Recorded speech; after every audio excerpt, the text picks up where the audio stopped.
दूसरे अध्याय का आरंभ।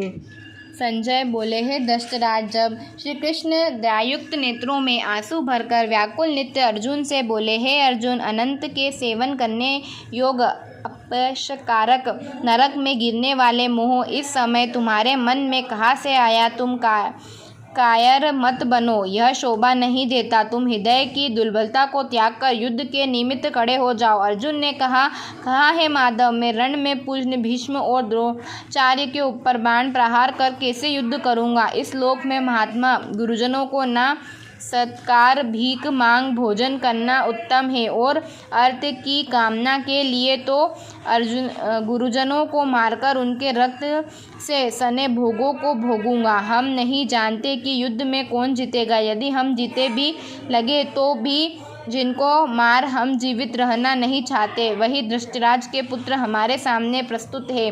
दिनांत से मेरी स्वाभाविक वृत्ति नष्ट हो गई और धर्म के विषय में मेरा चित्त मोहित हो गया है। मैं आपसे पूछता हूँ, जिससे निश्चय करके मेरा भला हो, वह मुझे समझाकर कहिए, क्योंकि मैं आपका शिष्य हूँ और आपकी शरण में हूँ। अंत मुझे ज्ञान शिक्षा दीजिए। मुझे पृथ्वी का निष्कंटक राज्य मिल जाए और देवताओं का भी आधिपत्य मिल जाए तो भी ऐसा उपाय नहीं दिखता कि जो मेरी इंद्रियों को दुखाने वाले शोक को दूर करे। हे गोविंद, मैं युद्ध नहीं करूँगा। यह कहकर अर्जुन चुप हो गए। संजय बोले, हे राजन, दोनों सेनाओं के बीच में खिंच होकर बैठे अर्जुन से भगवान श्री कृष्ण ने यह वचन कहे, हे अर्जुन, जिसके लिए शोक नहीं करना चाहिए तू उनके लिए शोक करता है, और पंडितों के से वचन तो कहता है, परंतु पंडित लोग ना मरने का सोच करते हैं ना जीवितों का। यह बात असंभव है कि मैं पहले ना था, तुम भी ना थे, और राजा भी ना थे, और इसके बाद भी नहीं रहेंगे। जैसे देहधारियों को इस देह को लड़कपन, जवानी, बुढ़ापा यह अवस्था होती है, वैसे ही मृत्यु के बाद दूसरी देह भी होती है। इसलिए पंडित लोग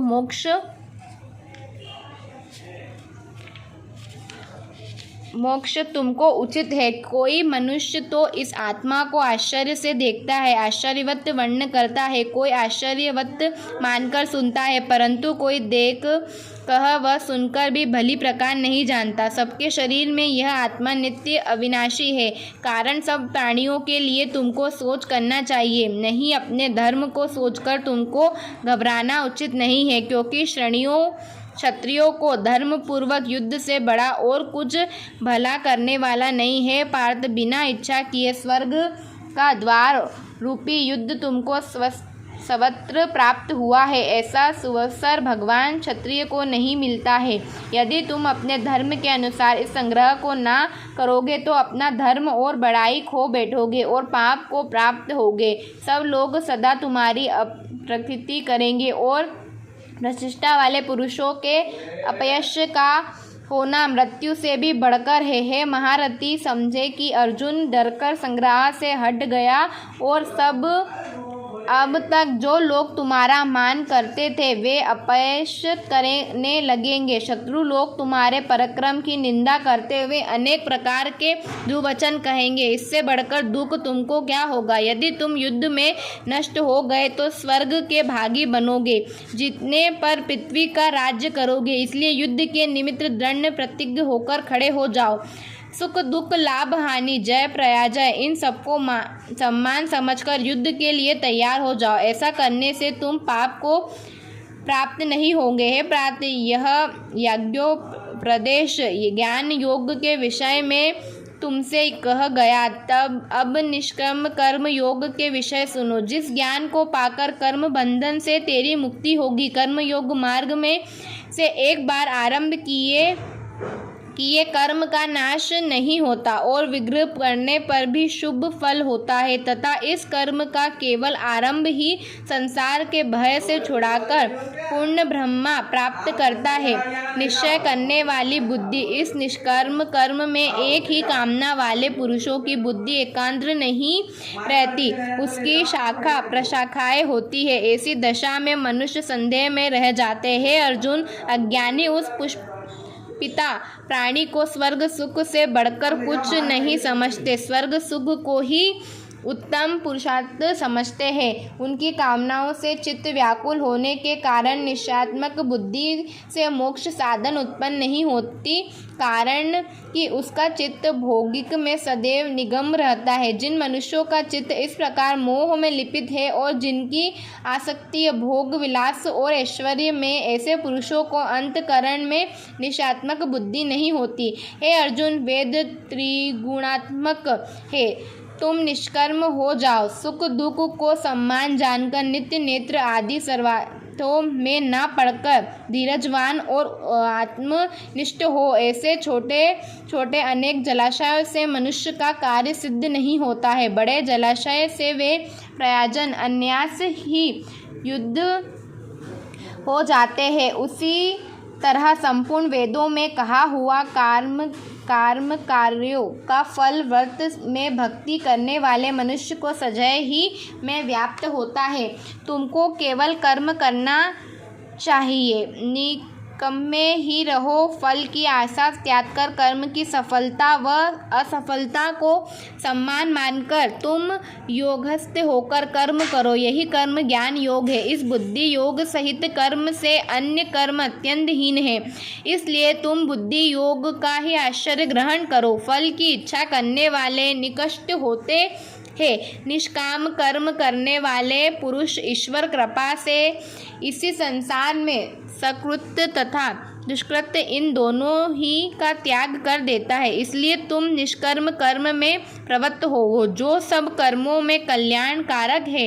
कर्म फल को त्याग कर बुद्धियुक्त ज्ञान पाप पुरुष जन्म बंध से हटकर मोक्ष को पाते हैं। जब तुम्हारी बुद्धि मोह वन के बाहर निकल जाएगी, तब तुम्हारा मन आगे सुनने वाली तथा हुई बातों से विरक्त हो जाएगा। अनेक स्तुति स्मृतियों के वचनों को सुनने से तुम्हारी बुद्धि भ्रमित हो गई है। जिस प्रकार वह निश्चल होकर आत्मा से निश्चल होगी, तभी तुमको वह ज्ञान प्राप्त होगा। अर्जुन ने पूछा, है केशव, आत्मा स्वरूप में निश्चल बुद्धि वाला जिसको कहा है, उसके लक्षण क्या है और वह कैसे बोलता है, कैसे बताता है, कैसे चलता है? श्री कृष्ण बोले, हे अर्जुन, जो महापुरुष मन की सब कामनाओं को त्याग देते हैं और अपने आप ही से प्रसन्न रहता है, उनको निश्चल बुद्धि वाला कहते हैं। दुखित में जिसके मन को छेद नहीं होता और सुख में जिसकी आसक्तियाँ नहीं होती तथा प्रीति भय क्रोध जिसके जाते रहते हैं, वह महात्मा स्थिर बुद्धि वाला मुनि कहलाता है। जो स्वर्ग स्नेह करता है, जो शुभ अर्थात प्राप्त होने पर हर्ष नहीं करता, अशुभ से प्रसन्न नहीं होता, उसी को स्थिर बुद्धि वाला बुद्धि वाला जानना चाहिए। और कछुआ जैसे अपने अंगों को सिकोड़ लेता है, उस तरह जो पुरुष अपनी इंद्रियों को विष से हटाता है, उसकी बुद्धि स्थिर जाननी चाहिए। निरहारी पुरुष के विष हट जाते हैं, परंतु विषयों में उनकी चाह बनी रहती है। परब्रह्म का अनुभव होने पर चाह भी हट जाती है। हे अर्जुन, मोक्ष का प्रयत्न करने वाले ध्यान व्यक्ति को भी प्रलभ इंद्रिया बलात्कार से उनके मन को जीत लेती है। इसलिए सब इंद्रियों को विषय से रोक मेरे विष तत्पर हो जावे। जिससे इंद्रियों को वश में कर लिया, उसकी बुद्धि निश्चल। जो पुरुष विषयों को ध्यान में रखता है, उसकी प्राप्ति हो जाती है। प्राप्ति होने से कामना होती है, इच्छा के पूर्ण न होने से क्रोध की उत्पत्ति होती है, क्रोध से अविवेक होता है, अविवेक से स्मरण शक्ति नष्ट हो जाती है, स्मरण शक्ति के नष्ट होने से बुद्धि भय हो जाती है। जिसके बुद्धि का नाश हुआ वह विनाश को प्राप्त होता है। जो पुरुष राग शेष में रहित हो, इंद्रियों के विष सुख का अनुभव करता है और अपने मन को वश में रखता है, वह शांति को प्राप्त होता है। शांति मिलने पर सब दुखों का नाश होता है। प्रसन्नचित्त वाले ही बुद्धि तुरंत निश्चल हो जाती है। जो पुरुष योग युक्त नहीं है, उनकी निश्चल बुद्धि उत्पन्न नहीं होती, ईश्वर में भावना भी नहीं होती। भावना के न होने से शांति प्राप्त नहीं होती। अशांति को सुख कहाँ से मिलेगा?